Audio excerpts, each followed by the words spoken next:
How you doing, Russ? How you doing? I see you, man. All right? Same here. Good. So, yeah, you ready to talk about the book here? How you feel, right? Okay, Russell, when did you first realize you wanted to be a writer? I always thought of it, and I wrote all kind of poems and things, and I have the outline of this book and a few others. And a friend of mine had 4 or 5 books published. He told me how he did it, and bingo, there's the book, 100 Days to Die. I got it published. Now, let me ask you this. How long does it take you to write a book? Well, I had written that years ago, and I changed it around and everything. It took me 2 or 3 months to actually put it all in the shape that it is today. Okay, so you start with an outline, and then you move From forward. the outline, it took me 2 to 3 months to actually do it. I wanted to do it different, and in each chapter there's a picture. The picture pertains to the chapter, so it's something of more interest to a person. Now, is there a work schedule in your writing? Do you wake up in the morning? Okay, I'm going to write a little bit, have some lunch. I mean, what is your No, schedule not like? really. It depends how I feel. If I'm really motivated, I'll start at 6 or 7 o'clock in the evening, and the next thing I know, the sun is coming up in the morning, because when I'm so engrossed in it, I just can't stop. And it keeps on flowing. As long as the thoughts keep flowing and I can write it down, I'll keep going. So now, different things obviously will inspire you to write a story. Tell us what inspired you to write 100 Days to Die. What was your inspiration behind it? Tell us the story. Well, when I found out that I had 3 months, 100 days to die from leukemia, I found out a week later that it was a mistake. I found out how fragile life really is, that we only have so many days on this earth. Life is a gift. And I wanted to put something down in paper.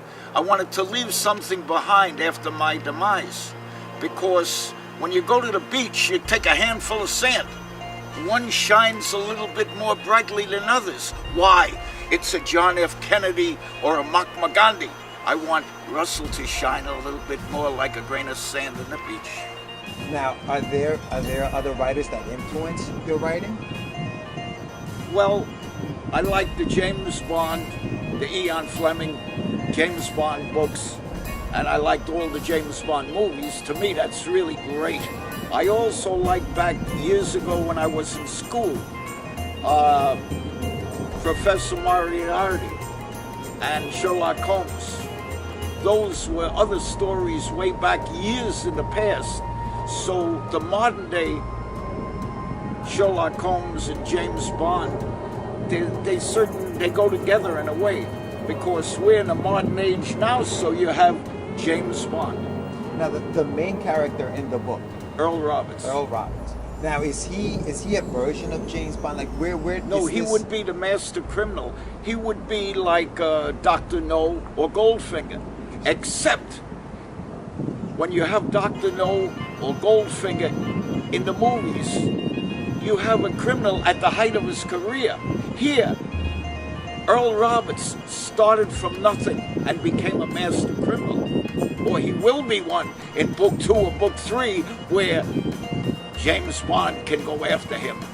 Now, do you model your characters from people? I mean, obviously, you know, you got the news that you were diagnosed with leukemia.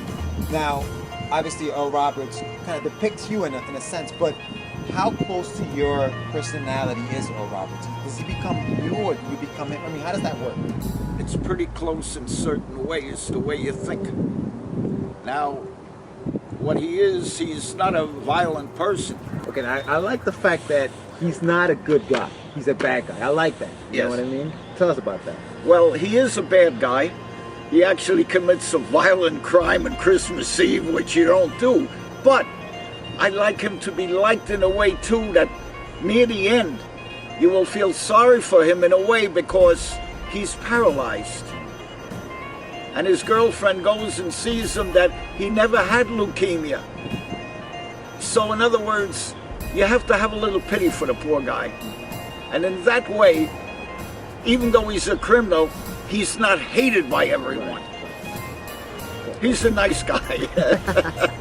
There's in there that makes the hydroglycerin and the different explosions and killing people. He's against all of that. But once it's done, what can you do about it, you know? So the the other guy is the villain more so than him. He's a villain too, naturally, robbing a bank for millions of dollars. You got to be a villain.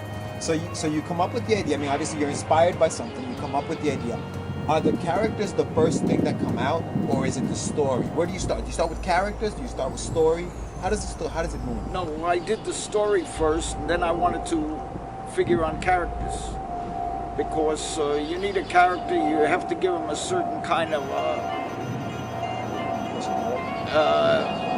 way and motives and everything. Everything in life is done with motives and things behind it. So therefore, you have to get a character who can make the book interesting. Now, what was the hardest part about writing? Where did you feel like, man, I'm really stuck? What was the hardest part? Put everything together in the right way. Because it's all in your head. It's just Yes, in your head. I had it in my head a certain way to do it. I had the escape, but then I said, no, he can't escape because you have to have him in a hospital. And he gets shot just like John F. Kennedy, but he doesn't die. And at the end of it, the last chapter, the last paragraph of the last chapter, Earl Roberts turns his head. He's totally paralyzed. The only thing in 8 months he could do is blink. Now, he turns his eye, looks at the clock, and puts it back in the original position. The end, or is it? In other words, I figured out how he could be in book 2. And there is a book 2. Yes, I have the outline for book 2 and book 3. Okay, so tell us a little bit about your future books. Tell us about book 2, a little bit about book 2, not too much. All right. Well, Fall of Nations is where a scientist, he meets the scientist's daughter. And he meets her in school. He went, after he escapes, he goes to Brazil, in Manaus, Brazil, and he goes to school there. And he took up a course called Logic. And when he took this course Logic up, the professor asked a very important question. If a person invented something that could destroy the economy of the nation, would the nation execute that person and wipe out his whole family and anybody related to it? 85% of the students said yes. Because I asked this question when I took Logic up in NYU in school to find out.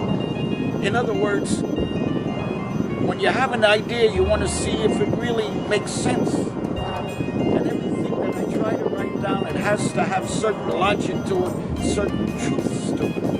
That's where your research comes in. So you Yes. do research, obviously. Oh, yes. Okay. Yeah. And what are some of the things that you do for research?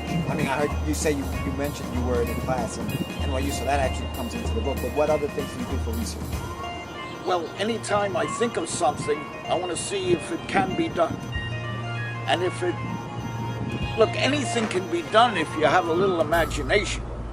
Like, how do you escape from a place where everybody's cordoned off? You have to have camouflage. And what camouflage is something? You have to go right in front of them. You don't run away from them. You walk right in front of the police and say, I'm from the Daily News. I want to check on what's going on here. They're trying to deal with a sicko with his hand stuck in a manhole cover.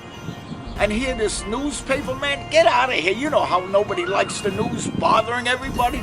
So they chase him, and that's how he escapes. So you basically mix your imagination, Yes, and with reality. and actual reality. Because all the movie stars and actresses hate the news media taking pictures of them all over, so I figured this is the way to do it. So now, do you see your book as maybe a movie or something like that? Is that something you want to do? Your book itself. I would love, with God's help, to have it a movie.